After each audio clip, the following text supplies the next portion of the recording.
गबन का कथासार अपने शब्दों में लिखे। इसमें हम लोग प्रेमचंद्र द्वारा रचित गबन उपन्यास का कथासार अपने शब्दों में जानेंगे। साथ ही हम लोग गबन उपन्यास को शॉर्ट में जानेंगे, वो भी पूरी विस्तार के साथ। तो स्टार्ट करते हैं।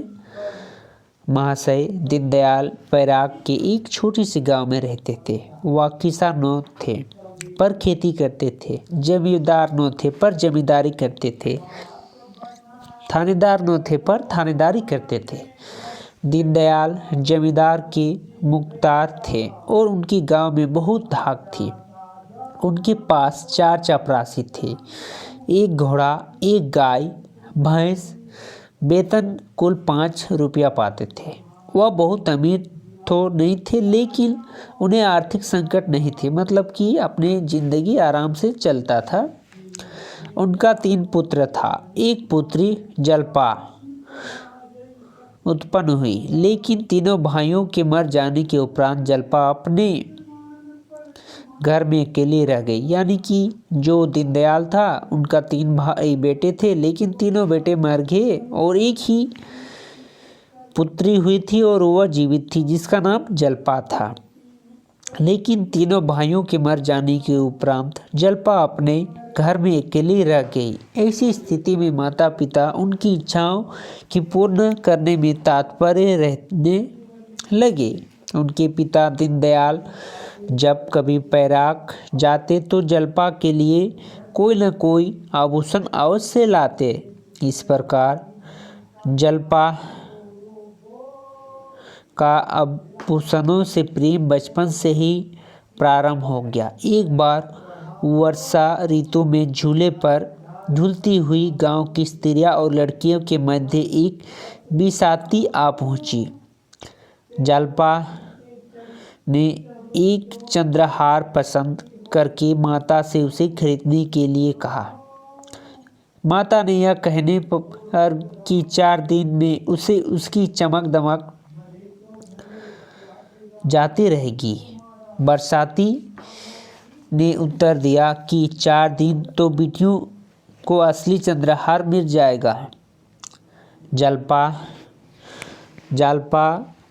के चंद्रहार प्राप्त करने की लालसा उस समय से और बलवती हो उठी। चंद्रहार यानी कि सोने का हार, चंद्रहार। जब उसके पिता उसकी माता के लिए चंद्रहार लाते हैं, जलपा हार लेने की इच्छा व्यक्त करती, लेकिन माता उससे संकेत में इच्छा देते थे कि तेरे लिए चंद्रहार ससुराल से आएगा। चंद्रहार उसके ससुराल से आएगा। यह घटना जलपा के हृदय में चंद्रहार प्राप्त करने की लालसा और दिव्य प्रतीक्षा उत्पन्न कर देती। मुंशी दीनदयाल की जान पहचान के आदमियों में से एक महाशय दीननाथ थे। बड़े सज्जन और संपन्न थे। कचहरी में नौकरी को और 50 रुपया वेतन पाते थे। उनके पिता, जो जलपा के पिता थे दीनदयाल, वह 5 रुपया पाते थे और उनके दोस्त दयानाथ, वो 50 रुपया पाते थे। दीनदयाल अदालत के कीड़े थे। दयानाथ को उससे सैकड़ों बार काम पड़ चुका था। चाहते तो हजारों वसूल करते, पर कभी 1 पैसा भी खादर नहीं हुआ कि कुछ। दीनदयाल के साथ ही उसकी यह सलूक न था, उसका यह स्वभाव था। वह बात भी न थी कि वह बहुत अच्छे आदर्श के आदमी हो, पर रिश्वत का हराम समझते थे। यानी कि वह रिश्वत नहीं लेते थे, उनको हराम समझते थे। समय आने पर जलपा का विवाह दयानाथ के पुत्र रामानाथ से होना निश्चित हो गया। कचहरी के ऊपर की आमदनी की अनेक सुविधाएं रहते हुए भी वह अपने 50 रुपया का वेतन से संतुष्ट था। परिणाम धन की कमी के कारण रामानाथ को 2 महीने के बाद कॉलेज की पढ़ाई छोड़ देनी पड़ी। अपनी पुरुषार्थ से पढ़ने की लगन उसमें नहीं थी। वह 2 साल व्यस्त रहता। दयानाथ अपने इस निकम्मे बेटी का रिश्ता लेने की बिल्कुल तैयार न थे, परंतु दयानाथ की सर्जनता से बहुत प्रभावित थे। उनकी दयानाथ को 1,000 रुपया टीके में दिया। दीनदयाल के टीके को देखकर 50 रुपया मासिक पाने वाला कचहरी के क्लर्क दयानाथ ने 3,000 गहने बनवा लिए। यानी कि 25 रुपया मासिक पाने वाला जो थे दयानाथ, वो 3,000 का गहना बनवाए। दयानाथ का आर्थिक स्थिति अच्छी न होने पर भी वह जेवर ऋण लेकर खरीद गए थे। अपनी बेटी की शादी करने के लिए वह ऋण लेकर जेवर खरीद लिए थे। बारात बड़ी धूमधाम से चढ़ी, फिर भी चंद्रहार न दिया जा सका। यानी गहने आभूषण खरीदे थे लेकिन चंद्रहार नहीं खरीद सके।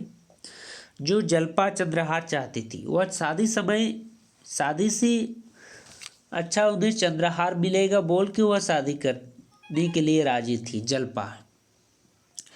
जल्पा की चिर सचित्र चंद्रहार प्राप्त करने की लालसा पर पानी फिर गया और चंद्रहार के अभाव में जल्पा और सहेलियों के लिए विवाह का कोई आनंद न रहा। यानी कि वह चंद्रहार नहीं पाया तो उनकी विवाह का कोई आनंद नहीं रहा। सहेली शहजादी ने जल्पा को चंद्रहार प्राप्त करने के लिए पति के सामने मान करने रूठने के लिए गुरु मंत्र सिखाया। यानी कि उनको उनके पति के सामने रूठना होने से चंद्रहार मिलेगा। दीनदयाल ने दयानाथ को विवाह में जितना रुपया दिया था वह सब नाच तमाशे नेक चारे में खर्च हो गए। अतः धन के अभाव में दयानाथ सराफ के रुपये न चुका सका। सराफ यानी कि बोल सकते हैं हम लोग साहूकार। इधर चंद्रहार न मिलने के कारण असंतुष्ट जल्पा को संतुष्ट करने के लिए रमानाथ अपने धनवाहक होने की बड़ी बड़ी डींगे मारने लगा और अपने हैसियत से को बढ़कर कहने लगा। 3 महीने बीतने पर भी एक दिन सराफ दयानाथ से अपनी रुपया मांगने आया और वह वायदा कराकर ही हटा कि परसों रुपया का अदायगी हो जाएगी। ऋण को चुकाने के लिए दयानाथ जागेश्वरी और रमानाथ से परामर्श हुआ और दयानाथ ने यह निश्चित किया कि जल्पा के कुछ गहने शरीफ को लौटा दिया जाए, परंतु रमानाथ जल्पा से गहने मांगने के पक्ष में न था, क्योंकि वह जल्पा से पहले ही अपनी धनी होने की बात खूब बढ़ा चढ़ाकर कह चुका था और उस प्रकार गहने मांगने के लिए उसकी पोल खुल जाती है। ऐसी स्थिति में दयानाथ द्वारा छल किए जाने के विरोध करने पर भी रमानाथ जल्पा के गहने की चोरी करने की सोचता है। इसके लिए उसने भाग और मिठाई मंगवाई ताकि जल्पा को रात्रि के नशे में चूर कर सके। अपनी योजना के अनुसार रमानाथ रात्रि में गहने चुराने का अवसर देखता रहा। जब जल्पा प्रेमलाप करके सो गई तब रमानाथ चुपके से उसके गहने की सत्तू कच्ची लेकर दयानाथ के पास जा पहुंचा। दयानाथ यानी उसके पिता।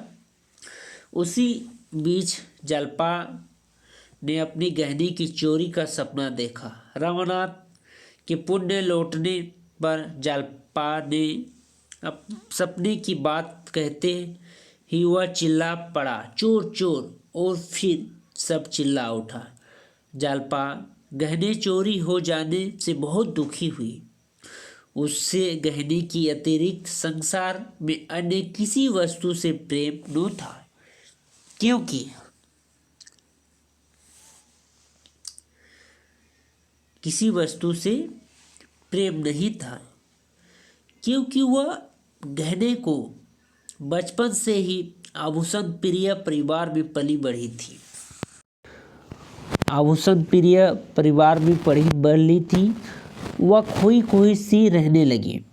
आभूषण चोरी की घटना के बाद रमानाथ नौकरी ढूंढने लगा। उसकी मित्रता रमेश बाबू नाम के एक क्लर्क से थी। उसका सहयोग से रमानाथ ने म्यूनिसिपलिटी में चुगी की नौकरी मिल गई। उसी 30 रुपया मासिक वेतन मिलता था और उसके अतिरिक्त कुछ ऊपर की आमदनी भी हो जाती थी। पति को नौकरी मिलते ही जलपा का स्वाभिमान जाग उठा और उसे आशा हो गया कि शीघ्र ही उसके नए गहने आ जाएंगे। इसी बीच गहनों की चोरी की घटना सुनकर जलपा की माता ने अपना चंद्रहार उसके पास भेजा,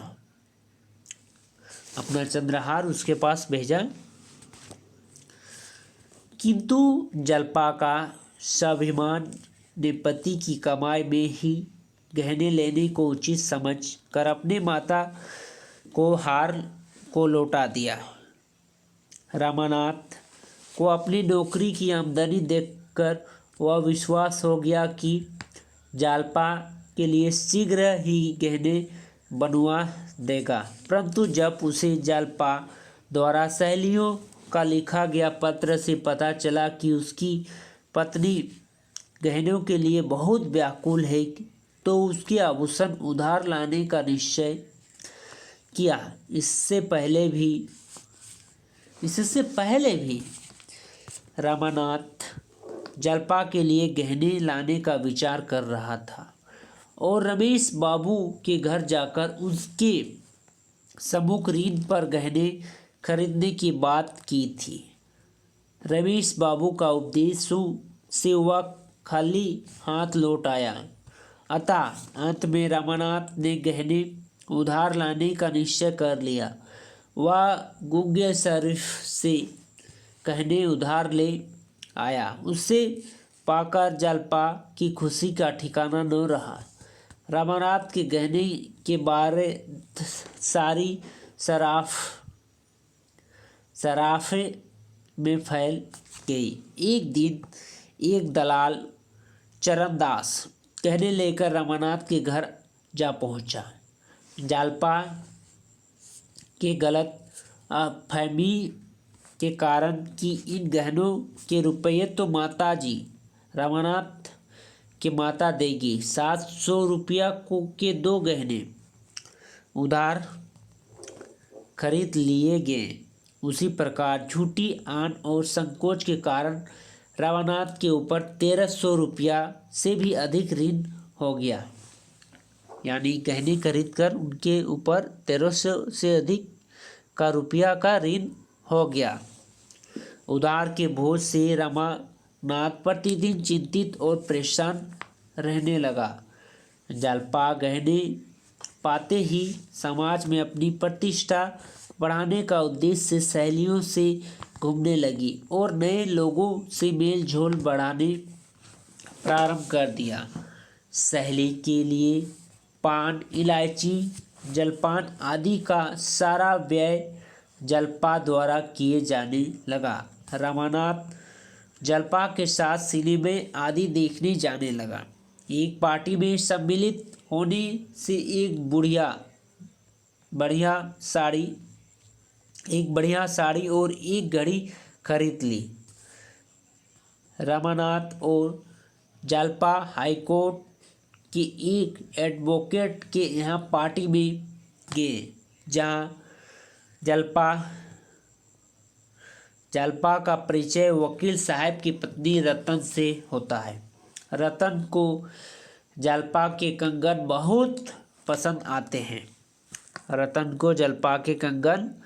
बहुत पसंद आते हैं। वह रमानाथ के वैसा ही कंगन बनवाने के लिए 600 रुपया पेशगी देता है, यानी एडवांस।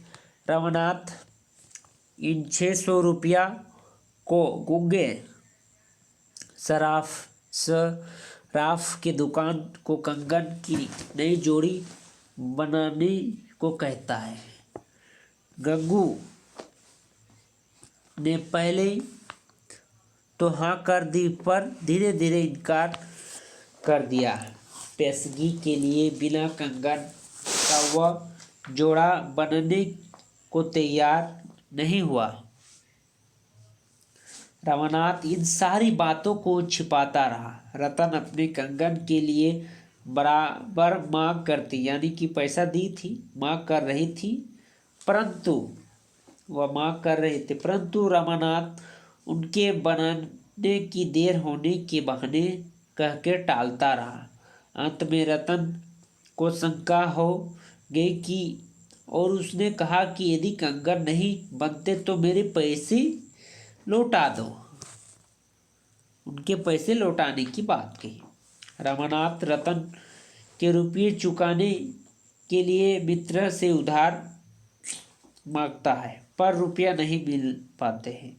रमेश बाबू रमानाथ को समझाते भी है कि मित्र से रुपये लेने देने का व्यवहार मनमुटाव उत्पन्न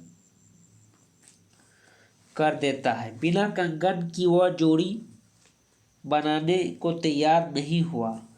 रमानाथ इन सारी बातों को छिपाता रहा। रतन अपने कंगन के लिए बराबर मांग करती रही, परंतु रमानाथ उनके बनने से देर होने के बहाने टलता रहा। अंत में रतन शंका हुआ तो उनके पैसे मांगना चाहा, पर रुपया नहीं हुआ। और जब रमानाथ को रुपया अपने दोस्तों से उधार मांगा रतन को देने के लिए, लेकिन उनको किसी ने रुपया नहीं दिया, पर रुपया नहीं मिल पाया। रमेश बाबू उनके दोस्त थे जो रमानाथ को समझाते हैं कि मित्र से रुपया लेन देने में मनमुटाव होता है। रुपये लौटाने के लिए रतन द्वारा दी गई मोहलत का अंतिम दिन भी आ पहुंचा, किंतु रमानाथ 600 रुपया एकत्रित न कर सका। उसी समय दफ्तर में चुगी के साहब में आए हुए 800 रुपया को देखकर इस समस्या का समाधान का एक उपाय सूझा। रुपया खजाजी के पास जमा न करा कर वह देर तक हिसाब करने में लग गया और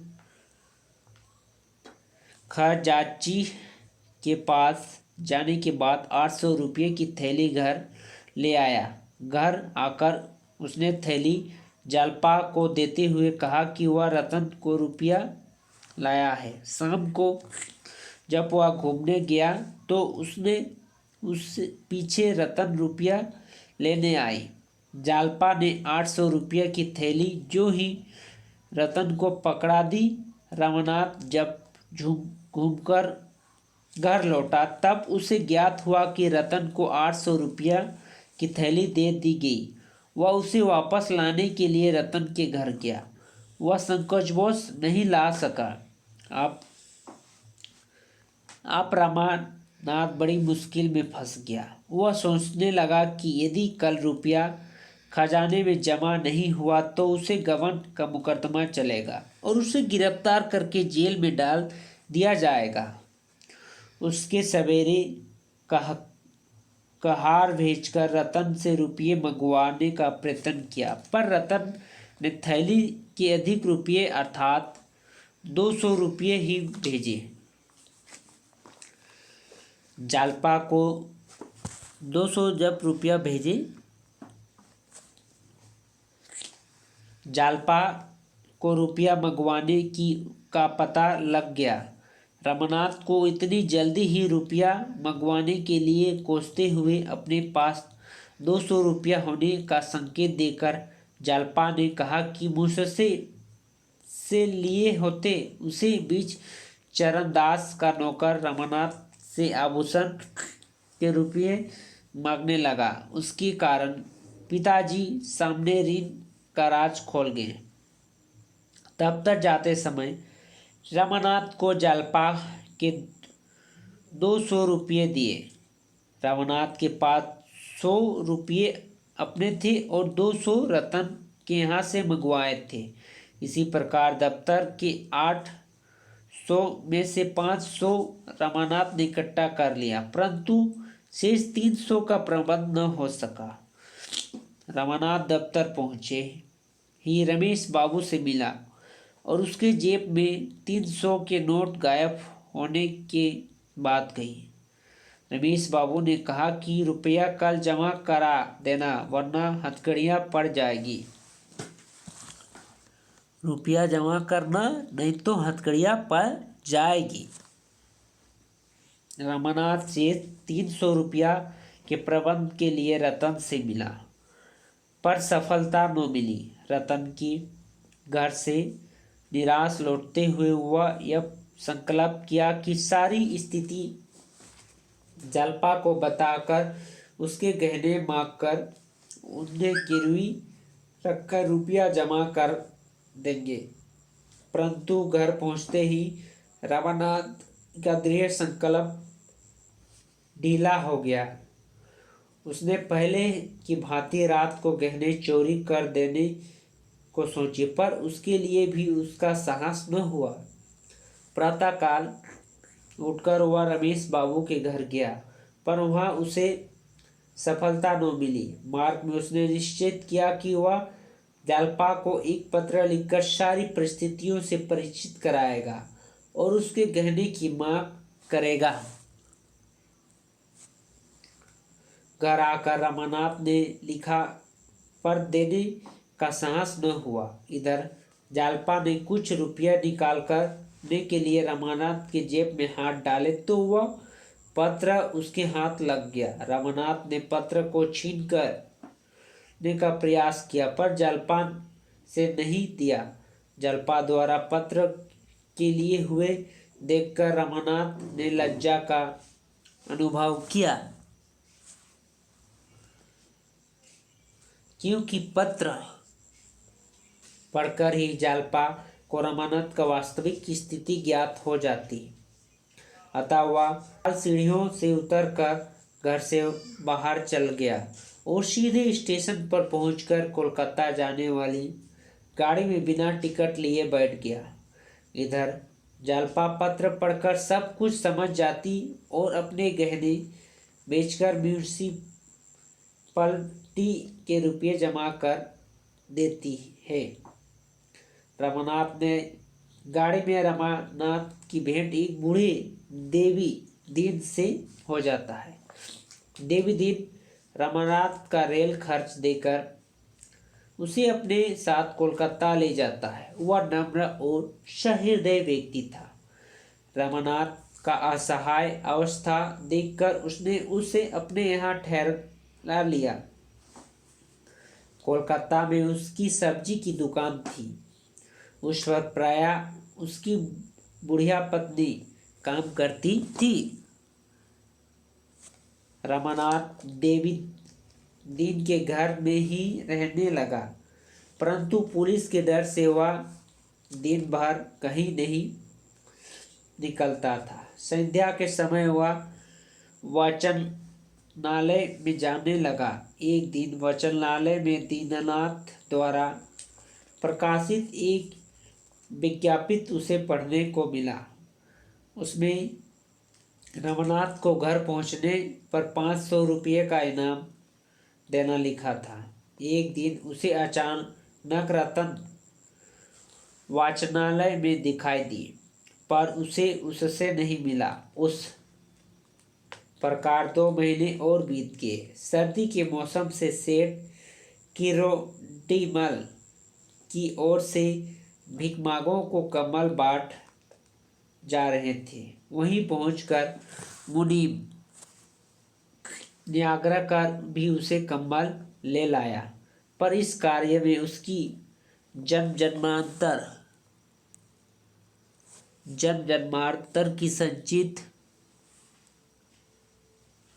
आहत हो उठी। उसने यह दृढ़ निश्चय कर लिया कि वह निश्चय रूप से कल काम की खोज में निकलेगा। दूसरे दिन रमानाथ ने गबन का हाल देवीदीन को बता दिया। पुलिस के द्वारा पकड़े जाने की आशंका उसे सदैव बनी रही। देवीदीन भी पहले पुलिस से भयभीत हुआ, पर यह सोचकर कि रुपया का बड़ा जोर है, उसने अपने भाई पर विजय पा लिया। देवीदीन ने रमानाथ को साथ लेकर घर जाने का विचार किया। रमानाथ पहले तैयार हो गया, पर बाद में मना कर दिया। उधर जालपा उधर जालपा ने रमानाथ को ढूंढने के लिए शतरंज का एक पहेली छपाई और उसका हल करने को 50 रुपया इनाम देने की घोषणा की। एक दिन पुस्तकालय में लौटते समय रमानाथ ने कुछ युवकों को इसी शतरंज की पहेली के संबंध में बातचीत करते देखा। उसने उस पहेली की नकल कर ली और उसे हल कर कर देवीदीन के हाथ उसे अखबार में दफ्तर में भेजा, जिसमें वह छपी थी। रमानाथ को उस हाल का फल पर 50 रुपया इनाम में मिले। इन रुपयों के द्वारा उसने देवीदीन की सहायता से एक चाय की दुकान खोल ली। धीरे धीरे उसके परिश्रम से दुकान चल पड़ी। पैसे हाथ में हो तो विलास भी सूझता है। इसी विलास के फेर में रमानाथ को बाहर निकलने को विवश कर दिया। वह प्रारंभ से ही पुलिस से भय से छिप छिप कर सावधानी से सतर्कता से रहता। लेकिन एक दिन जब वह ड्रामा देखकर लौट रहा था तो पुलिस वालों ने उसे व्यर्थ में ही भय के कारण अपनी नज़र से ओझल होते देखा। उसने इस संदेहास्पद अचानक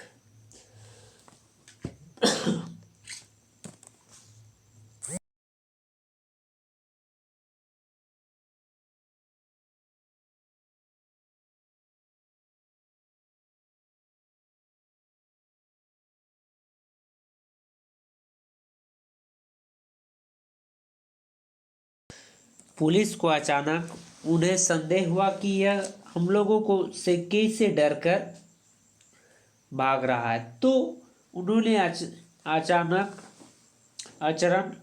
आचरण के कारण उसके संदेहास्पद आचरण के कारण पुलिस वालों ने उसे गिरफ्तार कर लिया और रमानाथ ने थाने में जाकर स्वयं को म्युनिसिपैलिटी के रुपये गबन करने की बात कह दी।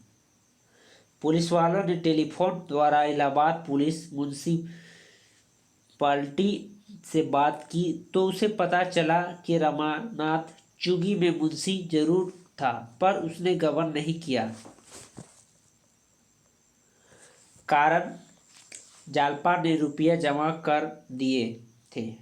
पुलिस वालों ने रमानाथ को यह ज्ञात न होने दिया कि वह निर्दोष है, क्योंकि पुलिस ने उसे ऐसी समय पर पाया जबकि उसे एक मुकदमा में गवाही देने के लिए पढ़े लिखे अच्छे से अच्छे आदमी की आवश्यकता पड़ रही थी। पुलिस वालों ने देशभक्ति क्रांतिकारियों पर झूठा मुकदमा बना रखा था। उन्होंने रमानाथ को उसका वादा मुआफ गवाही बनकर क्रांतिकारियों के विरुद्ध अपना पढ़ाया हुआ बयान देने को कहा। रमानाथ पहले तो उसकी बात मानने को तैयार नहीं हुआ, लेकिन बाद में जेल जाने के भय से तथा छूटने के मोह सगे पुलिस वालों की बात मानने को तैयार हो गया।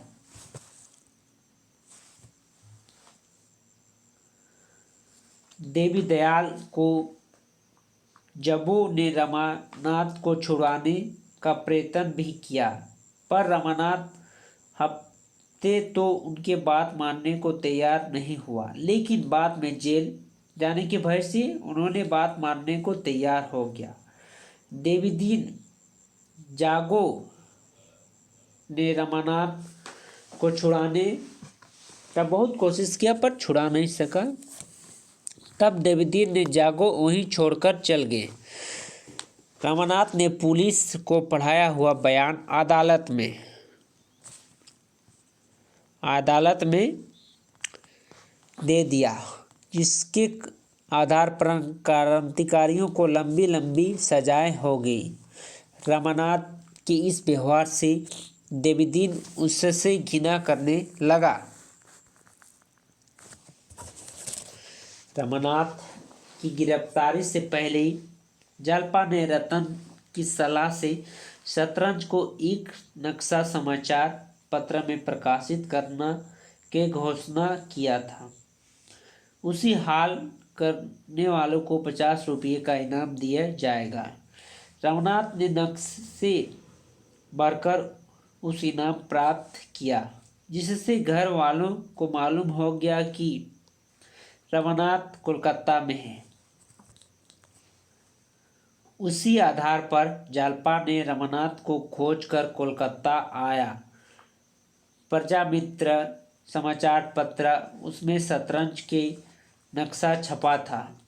दफ्तर द्वारा रमानाथ को पता लगा कर देवदीन घर पहुंच गया। जालपा ने यह जानकर बहुत दुख हुआ कि रमानाथ एक झूठे मुकदमे में पुलिस का मुखबिर बन गया था। वह देवदीन की साथ लेकर रमानाथ को वह बंगला देखने गया जहां पुलिस ने उसे ठहराया था। वहां पहुंचने पर उसे ज्ञात हुआ कि रमानाथ 15 दिन के लिए वह स्थल देखने गया है जहां बर्दाश्त हुई थी।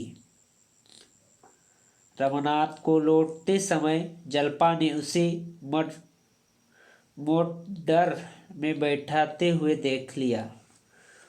उसकी यह निश्चित कर लिया कि या तो रमानाथ से हाईकोर्ट में बयान बदलवा दूंगी। जालपा ने रमानाथ के नाम उसी रात एक पत्र लिखकर बड़ी कठिनाई से उसके पास पहुंचा दिया। रमानाथ रात में चुपके से निकलकर देवदीन के घर आया और जालपा से मिला।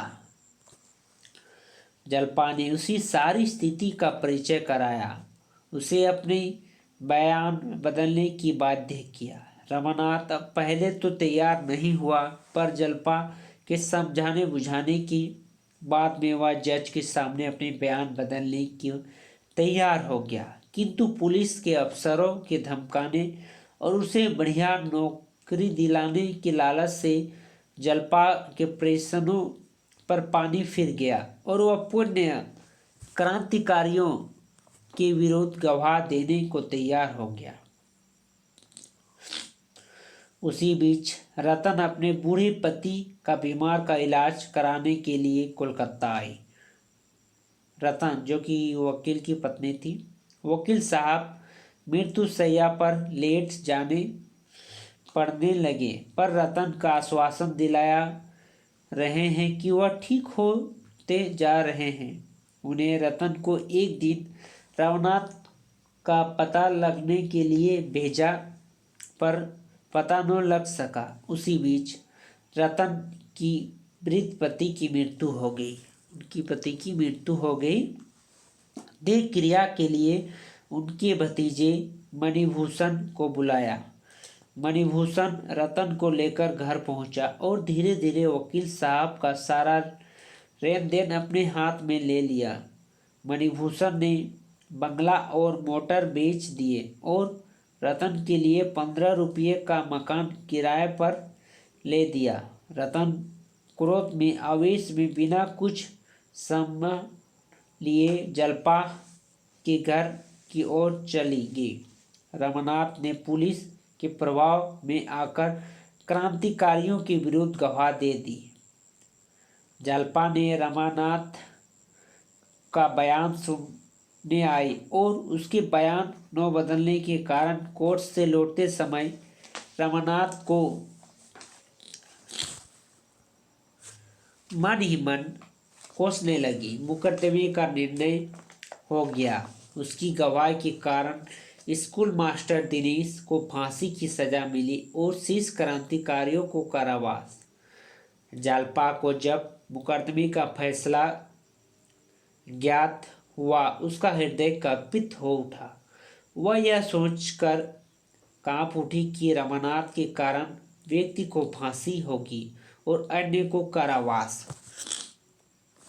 उसकी देवीदीन को दिनेश के घर का पता लगाने को भेजा। क्रांतिकारियों का सजा हो जाने के बाद रमानाथ के मन में अपने प्रति गलानी उत्पन्न हो गई। एक बार वह पुलिस के लिए मिले आभूषणों को लेकर जालपा के पास आया तो जालपा ने उन्हें घृणा साथ दिया और उसे बुरी तरह फटकारा। रमानाथ देवीदीन के घर से लौट आया और यह निष्कर्ष पर पहुंचा कि उसे जज साहब के सामने जाकर सारी पोल खोल देनी चाहिए, पर वह जज साहब के बंगले पर पहुंचकर भी लौट आया। वह जज साहब से कुछ कहने का प्रयास न जुटा सका। वस्तुतः रमानाथ पुलिस वालों की व्यवहार से उब्र हो चुका था। उसके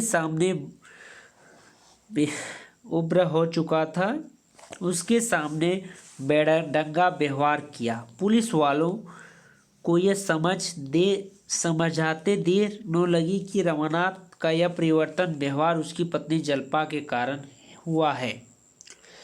कुछ मिजाज पुरसी करने की जरूरत होगी। रमानाथ को भयभीत कर दिया। उधर जालपा अपने पति के कार्य के पश्चात स्वरूप दिनेश की बूढ़ी माता की सेवा करने में लग गई। रमानाथ को काबू में करके पुलिस वालों ने निश्चित हो गया कि उसका केस पक्का हो चुका था। फिर भी वह रमानाथ को हाईकोर्ट के फैसले तक छोड़ना नहीं चाहते थे। पुलिस वालों ने रमानाथ को फंसाए रखने के लिए उस पर शराब और सुंदरी का जादू डाला। वेश्या जोहरा को पुलिस वालों ने रमानाथ को चंगुल में फंसाए रखने के लिए रखा। रमानाथ वेश्या जोहरा से प्रेम लाप होने पर धीरे धीरे जालपा को भूलने का प्रयत्न करने लगा। एक दिन वह एक पुलिस अफसर के साथ मोटर में घूमने जा रहा था कि मार्ग में पानी ले जाती हुई दिन मलिन जालपा को देखा। उसका हृदय जालपा की हालत जानने के लिए तड़प उठा। वह सोचने लगा कि वह देवीदीन ने जालपा को निकाल तो नहीं दिया। इस रहस्य का पता लगाने के लिए उसने जोहरा की सहायता ली और जालपा का पता लगाने को कहा। जोहरा भी रमानाथ से प्रेम करने लगी, अतः वह उसकी बात को अस्वीकार न कर सके। जालपा को पता लगाकर वह 8 दिन बाद लौटी। इस बीच रमानाथ उसकी प्रतीक्षा करते करते परेशान हो गया था। जोहरा ने जालपा से अपनी मिलने की घटना सुनाई और बताया कि वह फांसी लगाने वाले दिनेश के घरवालों की सेवा में लगी है। जोहरा स्वयं उसके जालपा के त्याग से इतना प्रभावित हुआ कि उसने भी सदा रहन सहन अपना लिया। रमानाथ भी जालपा के त्याग की कहानी से बहुत प्रभावित हुआ और वह दरोगा से 1 घंटे की छुट्टी लेकर जालपा देवीदीन और जागो से मिलने गया। उसने जालपा से वादा किया कि वह इस बार निश्चित ही सारा रहस्य का भंडाफोड़ कर देगा। लौटते समय वह जज के बंगले पर पहुंचा। रमानाथ ने इस बार साहस कर जज साहब को सारी सत्य घटना से परिचित करा दिया। इस सत्य की घटना में अंडर हाईकोर्ट के ने फिर मुकदमा सुना गया और रमानाथ की बयान बदलने पर सारी कैदी रिहा कर दिए गए। यह देखकर पुलिस वाले रमानाथ के पीछे पड़ गए। उन्होंने उस पर झूठी गवाही देने के अपराध में दंडित करने के लिए मुकदमा चलाया, लेकिन रमानाथ ने जज की सहानुभूति प्राप्त कर ली और उसे मुक्त कर दिया गया। कोलकाता के षड्यंत्र से मुक्त प्राप्त करके रमानाथ अपने परिवार और रतन जोहरा और देवदीन के साथ प्रयोग के लिए एक गांव में बस गए। ये लोग अपने परिश्रम से खेती करके आजीविका चलाकर परोपकार करने लगे। समय व्यतीत होता गया। एक दिन रतन को इस देह से मुक्त मिल गई। जोहरा भी कुछ समय उपरांत गंगा में डूबते हुए बच्चों और स्त्रियों को बचाने के फलस्वरूप गंगा में डूब गई। इस प्रकार रमानाथ बीते दिनों की कटु स्मृति के लिए अपने जीवन यापन करने लगा। यह गबन कहानी एक प्रकार से शुरू में तो हम लोग कह सकते हैं कि रमानाथ जलपा को चंद्रहार दिलाने के लिए गबन करता है, लेकिन जब पति का नौकरी और इज्जत संकट में होता है तो उसे चंद्रहार नहीं चाहिए होता है। जलपा को सारी म्युनिसिपल पार्टी को वो अपना गबन किया हुआ 800 दे देता है। फिर सेकेंड स्टेप में यह कहानी देश प्रेम की ओर बढ़ जाता है। पहले रमानाथ को पुलिस वाले धमकाते हैं कि अपनी गवाह दो और अच्छी नौकरी लो, लेकिन रमानाथ पुलिस वालों की बात भी नहीं मानता है और अंत में वह सच्चाई की राह पर अपने पत्नी की प्रयत्न से सच्चाई की राह पर जाता है और ये कहानी अंत में देश प्रेम और देशभक्ति में बदल जाती है। तो ये कहानी थी गबन कहानी, जिसके लेखक है प्रेमचंद्र। यह उपन्यास गबन उपन्यास के लेखक प्रेमचंद्र।